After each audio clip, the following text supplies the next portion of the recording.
you should have a really good idea of what a swale is. So I called Geoff up the other day and I asked him if he'd like to come out to my garden and demonstrate. I bet you know what he said. Yeah, he said, I'd love to. So here he comes, up the hill. It's a lovely day today to start a swale, I reckon. Because I was trying to listen and learn, I didn't put the full Weedy garden photography department magic on this video. I'm saving it for the last and the final video in this swale series, which will be coming out about this time next week. So building a swale is easy. You just got to get it right the first time. And here's Geoff again to give a hands-on demonstration. Welcome to part 2 of the swale series.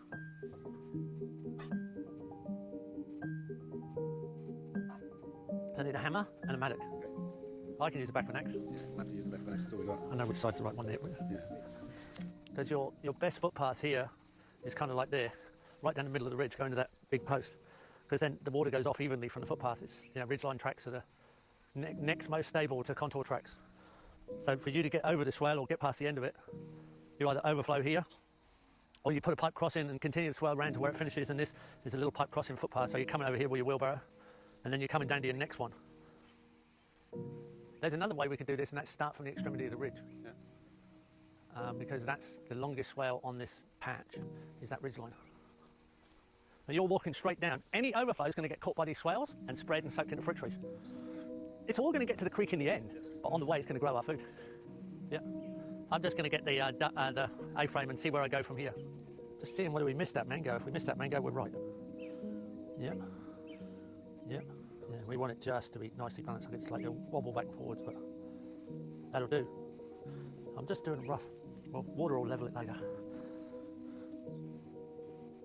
We'll miss that mango. That's the main thing.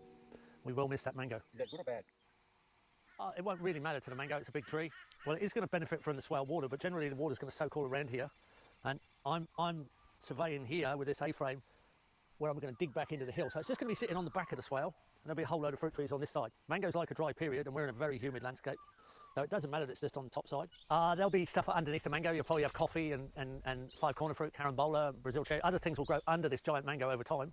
They won't be as productive in the sun, but they'll take up the space. And you'll be walking along the swale with your wheelbarrow full of mangoes.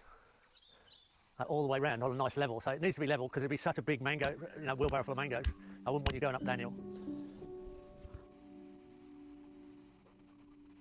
Well, yeah, right, so we're going to miss this mango. We're going to go just below it, which will fit in really nice with that giant tree. And the mango tree's looking really nice. It's going to have a lot of nutrient because I know that mango's got nutrient underneath it, and that's going to be draining into this swale. And it won't be just running down the ridge, it'll be going all the way around the garden. So why do you build swales, Geoff?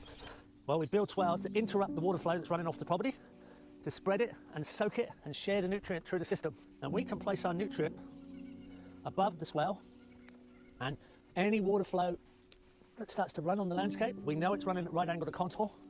The swale runs exactly on contour, stops it, spreads it, soaks it with the nutrient that we actually position the swale to receive. How many more of those pegs you got? Can I get some more? I'll get some more. Yeah. You might want to time lapse me putting these in. Thanks for doing all the hard work, Geoff. It's all right. Probably the only thing I'm really good at. Might be a little bit of root zone going around this acacia. You reckon I should chop it out? You're probably going to kill it with kindness anyway. Well, you'll shorten its lifespan because the job will be done. These trees are the green manure of the landscape, so their job is to fertilise. That's actually the fertilising green manure of the landscape, the acacia melanoxylon. So if it gets too fertile, it's going to die because its job's done. Oh, when did you first hear about a swale? My teacher, Bill Mollison. Yeah.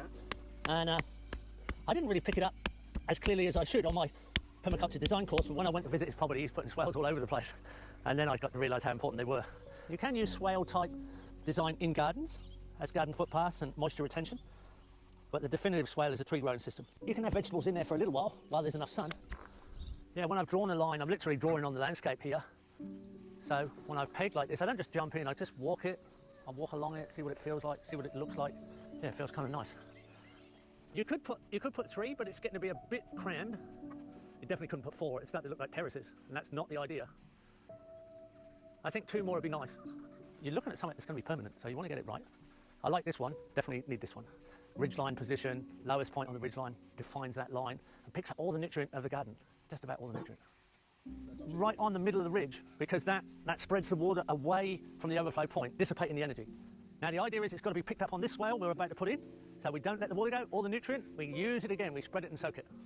I'm going to put the soil on top of there, so I want it decompacted first. So I'm going to start digging, and I'm going to just do a little bit of decompaction here. I'm just going to prise here. All I want to do is prise it up a bit, relieve any compaction. I'm just going to move over this section. You can hear it ripping. So I want to be able to get a wheelbarrow inside the swale and comfortably put it down flat. So this is the height this is the width I want, and that gives me an idea of how wide this swale is going to be. So the bottom of the swale is going to be as wide as that wheelbarrow. I know it's going to be that wide. Now I need to go down. You haven't got a little spirit level, have you? I do. Yeah, we might use a little spirit level in a minute. This is going to take you a while to dig all my swales, yeah? Yeah, I reckon I only do about 5 metres a morning for breakfast. That's my usual system with little swales. Yeah. As long as you've got a good breakfast ready for me. Yeah, I need beef bacon, eggs and tomatoes. If you haven't got the beef bacon, I'll bring it.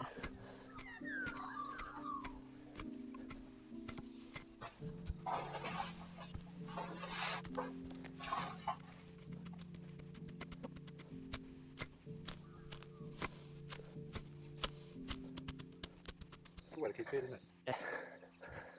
Oh, it's a start, isn't it? It's not the only thing you need to do.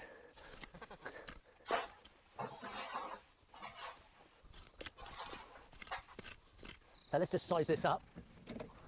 Here's our wheelbarrow. And our wheelbarrow needs to sit in there. It sits down there. The legs of the wheelbarrow sit in there comfortably. A little bit of leeway. So when we're coming around with our wheelbarrow full of compost, mulch, or coming back with our wheelbarrow full of mangoes, it's going to be nice and level, right? So we've got a nice level. This is our base here. And on my spirit level, it's more or less level. Water will level the rest of it. So that's our base. Now the water comes in and goes through this soft mound. That's soft, look. It's soft. Bit of topsoil in there and all the weeds and grasses all mixed together. We've got a nice smooth mound. The water's going to sit on here and it's going to soak in that way, at right angle to contour. It's not going to soak in there much, it's going to soak in here and go into the subsoil that I decompacted the topsoil originally and then put this topsoil on top. So if we had that much topsoil originally, which I decompacted, now we've got that much. So now we've got that much topsoil. From there to the base, we've doubled our topsoil in this section. That's good news for trees. They can go through this soft mound with the water going in under their roots, and they can go through the decompacted subsoil. All that grass on the bottom is going to die, and all the vegetation above the surface that was above the surface, and all their roots are going to be compost corridors in the soil. And our tree roots are going to follow them through. If you really want to know where you'd like the water on your trees, and you thought about it, so I'd like the water right at the roots of my trees, and that's where it's going to go, right through the roots of the trees. Now this mound is nice and soft. It's got a gentle bank. And it's got a gentle bank. All of this is great planting space. Just to where the water's going to sit, which is, I predict the water's going to sit about there. That depends where we set our spillway. And then from there, over the mound, all the way down, and below is going to be enhanced for quite a few metres. So that's the advantage of the swale mound. On the upside, this is what we call the back cut. Now you can't leave it steep because the clay in the soil will swell up and shrink in different weather conditions. It's starting to fall in. You'd want at least 1 to 1.5 slope on most soils. If it's unstable soil, even shallower. So as you get in the steep country with the 1.5 to 1 slope, you're going to have more back cut. Because you're in steeper country, you're going to have more angle to lay back. It will be the same angle, but it will go further because of the steepness of the slope.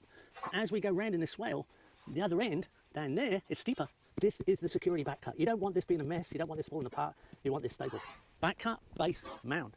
Is plant the trees from where the water sits up over the mound, down to the other side and below. They're all enhanced. So I think from here, over, premier spot, but also right down here, you're still getting plumes of extra moisture in the subsoil. Yeah, you want to hold a certain amount of water in that swale, right? So we could move up here and go, there, I want to hold that much, right? So I could get my pen now and mark that as a secondary mark. We're roughly level there, right?